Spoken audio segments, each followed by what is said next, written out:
Hi, so it's Libra season, and to honor the social sign, me, Hayley, and Lyndsay will be discussing what we have found to be fictitious events and parties that sum up each sign, or that have qualities of each sign. So we're going to explain that.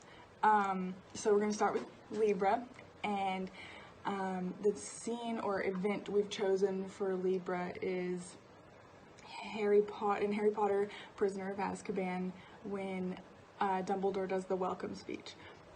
He scares the shit out of them by saying the Dementors are going to be at every entrance of Hogwarts, and Harry knows how scary this is, and the room's kind of silent, and it's kind of creepy, right? But then he goes on to encourage everyone and say happiness can be found in the darkest of places, and does a cute little trick. But so I think that's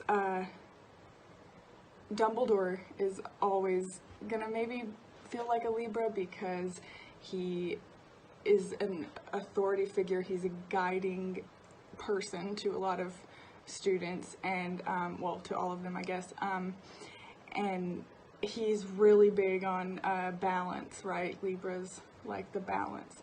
So I think that's a really great scene if you haven't watched it in a long time. So think about the balance and kind of the authority and guidance that governs Libras while you watch it. Okay, so for Scorpio, we've chosen the labyrinth ball scene. So it's like a masquerade ball. It's really pretty, but like really creepy and scary at the same time. So the thing about Scorpios is they really dig power and passion, and this is like a perfect example of that. And they're also like, they really want what they want, and they're not afraid to use any means to get it. So that's kind of like with the Goblin King and the girl. He's scaring the shit out of her, right? And she has no choice but to kind of turn to him. So it's kind of a display of power, and kind of like the song playing is creepy, right? Because he's like, I'll always be there for you, but she's kind of running away from him, but like near him because she has to be. So it's weird. And it's pretty Scorpio.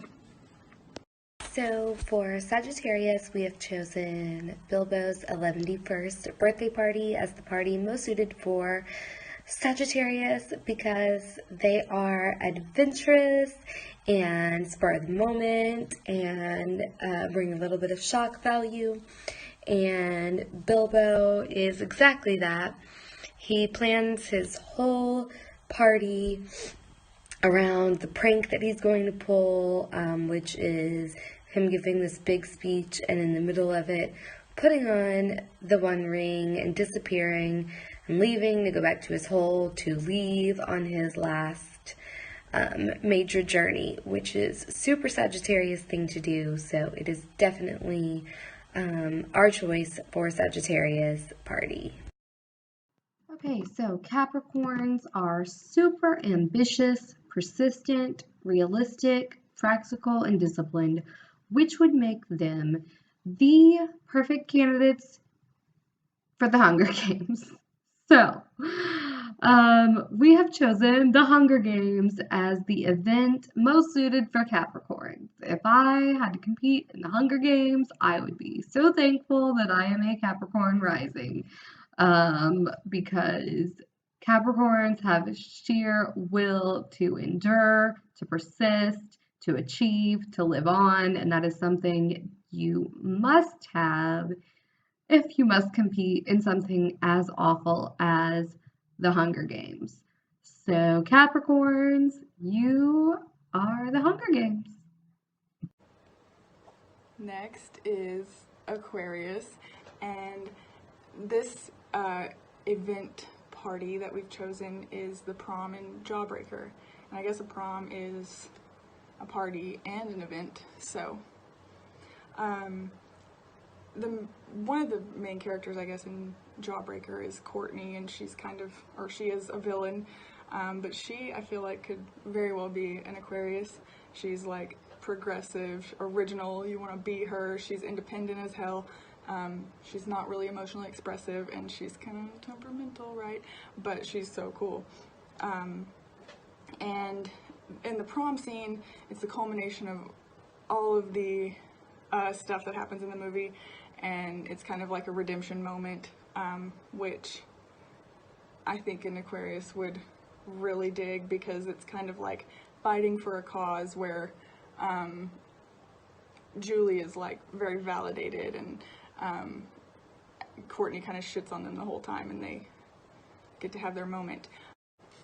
And the best part is at the end of the scene where Courtney's just like disgraced, she's crying, she's all in silver and everything, and then there's a camera in her face, and she's like, oh. So that's just super iconic, and just shows that she is uncompromising. She's like, I'm still me. So it's great. You should watch that for sure. Okay, so Pisces energy is romantic, helpful, wise, comforting, and artistic. So our choice for this is Ferris Bueller's entire day off from school. He gets his girlfriend out of school, which is romantic, and he romances about marrying her, and he helps Cameron, his best friend, get over his daddy issues, and comes up with a way to orchestrate the entire day pretty much on the fly, which is a very water sign thing to do. And he doesn't get caught. He comes up with a detailed plan to not get caught. The whole day is just one thing after another, which is very Pisces. Next is Aries, and to just put it out there, Aries are my absolute favorite. I'm not one, but they're the coolest. So the scene for this is the Quidditch World Cup. Obviously, it's an event, and it's a sporting event, which when I was trying to come up with ideas for this, the main things I could think of were competitions, because Aries are competitive, and they're always really good at everything they do. And so we have Victor Crumb, badass competitor, right? We have a very saucy moment from Lucius Malfoy, which is it made me mad when I was little, but now I watch it and I'm like, yes, so funny. But, Aries are quick-witted. I feel like they would definitely be able to come up with some kind of thing like that. Not necessarily mean, but just, good at throwing shade. And then you have just a group of awesome people together, the Weasleys, Harry, Hermione. They are all, brave and have those qualities. It's not one particular person who embodies an Aries that this event is surrounded around. I think it's more this whole scene is like has Aries qualities. So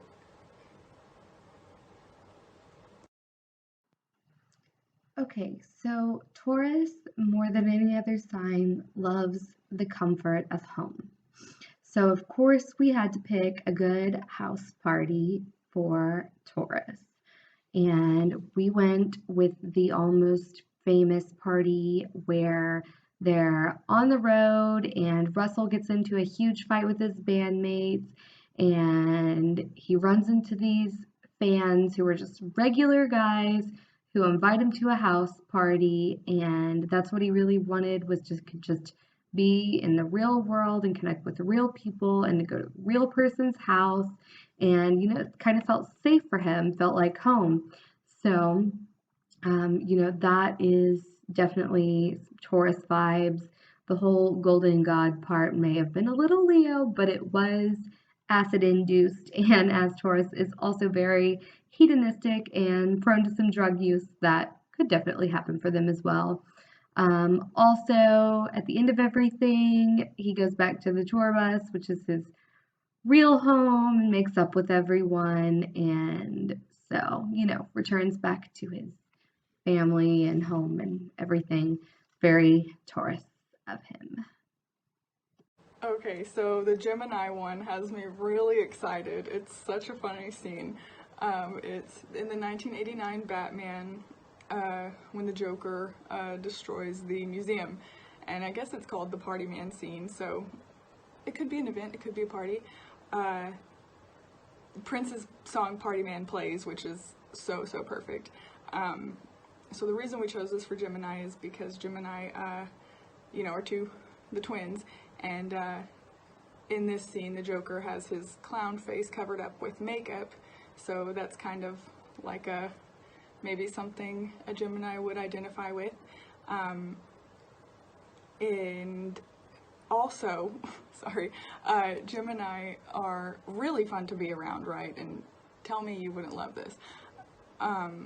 Being in his crew, right? But also, Gemini are art lovers, so I feel like maybe the thought of defacing like a famous art museum would really make some Geminis cringe. But think about if you were an evil villain, right?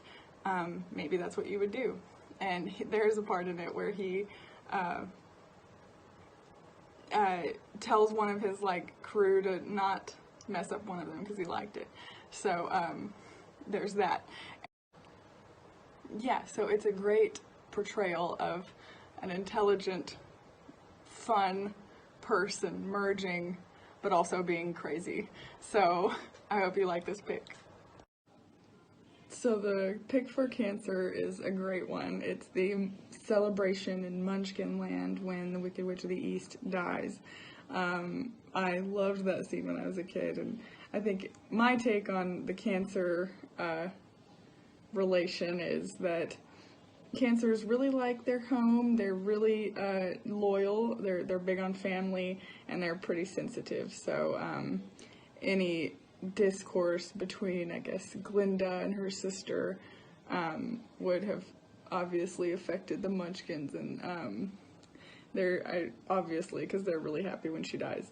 So I think it's a pretty funny pick, and I'm excited that it's on here, and it really makes me want to go watch The Wizard of Oz. But the song is really funny, and it's shows kind of how vengeful Cancers can be when they're not being sensitive. Okay, so when you think Leo, you think larger than life, everything is loud and bright and fun, and everybody that's anybody is there. And for me, that is Gatsby's party. Even though Gatsby himself might not be a Leo, his parties are very Leo. Everybody wants to be there. People that aren't even invited show up. Everybody is dressed to the nines. Everybody is trying to make an impression.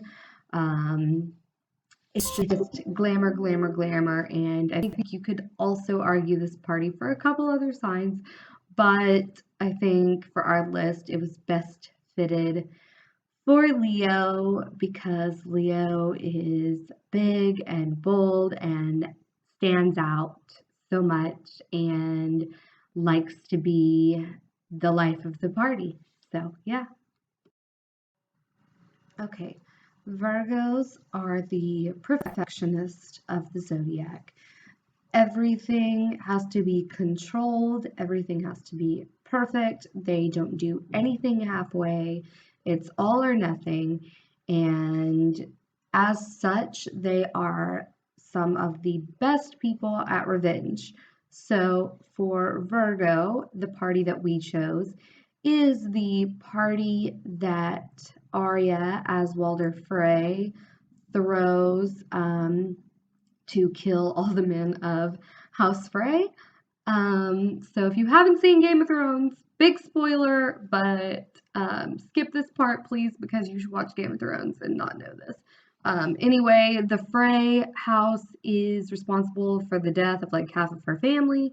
So she spends an entire season training to become a faceless person. And so she can become anyone. She becomes the head of House Frey, and she kills him and takes his face basically. And then she uses that to throw a party and kill every single man that was responsible for her family's death, which happened like 3 or 4 seasons prior. So she spent a long time planning this and working on it, which is very, very Virgo of her.